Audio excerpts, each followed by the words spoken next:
I stand here today, Adina Abramov, a young Jewish girl, standing on the foundation of illustrious and courageous Jewish roots. My Jewish roots run deep, from my parents, grandparents, and generations back who joyously and too often courageously lived and breathed their lives as Jews. Yet the person I am, standing here before you, my values, deepest aspirations, commitment to Torah and Hashem, were not always as present. The Adina I was when I entered the doors of BHH, my confidence and determination, my relationship with Yiddishkeit, my clarity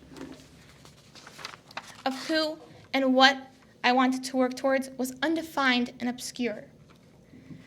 Born in Queens, New York, and moving to Milwaukee at age 6, I couldn't have known that this city would be the place of so many chapters in my life. There was a chapter of adjusting to a new circle of friends and community. There was the chapter of upheaval in my family's life, the chapter of inner turmoil and anguish veiled by apathy and indifference.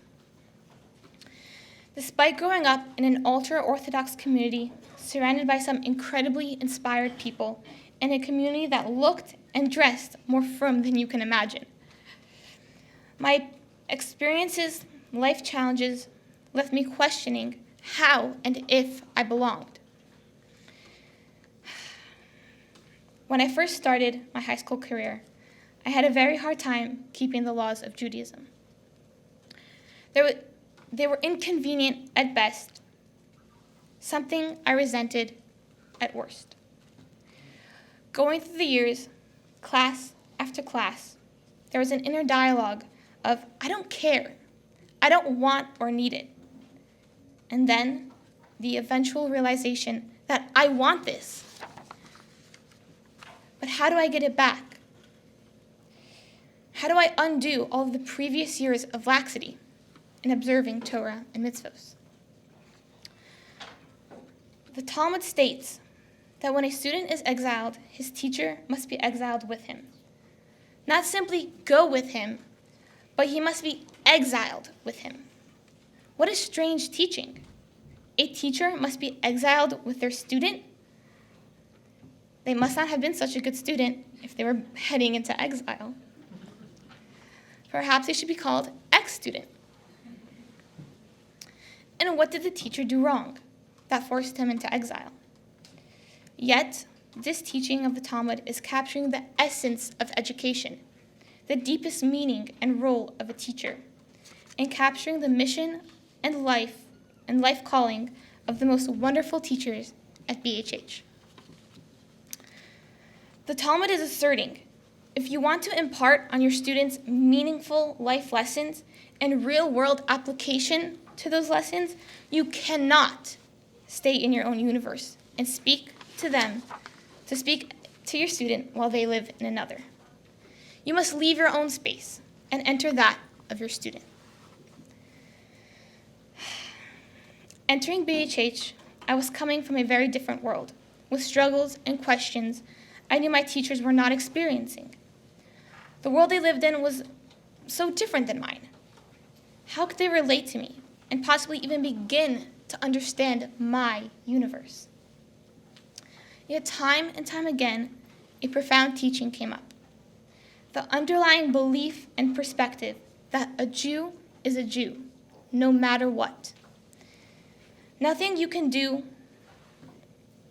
or that can be done to you can take it away. Regardless of where you are in life, whether by circumstance or by choice, can take it away. Nothing will ever break that connection.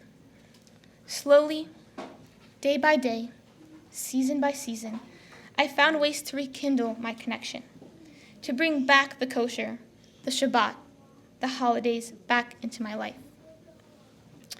Each milestone solidified for me that I can live as a Jew proudly and unabashedly wherever I am. While I graduate high school, I know I'm not graduating these values regardless of the environment, career, or life challenges that come my way. None of this could have happened without some incredible people that Hashem has put in my life. I want to thank my parents for loving me and never throwing in the towel when times got tough.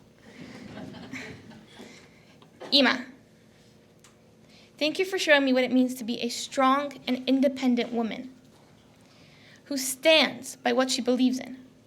Thank you for pushing me to always do my best.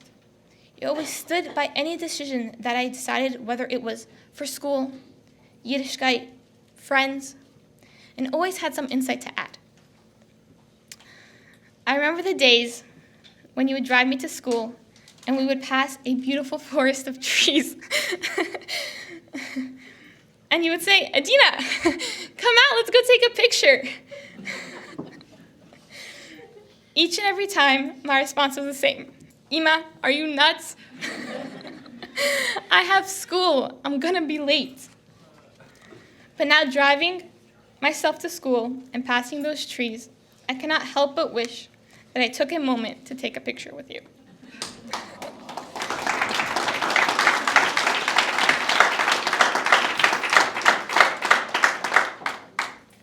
And above all, thank you, Hashem, for your kindness and mercy, and for always helping me,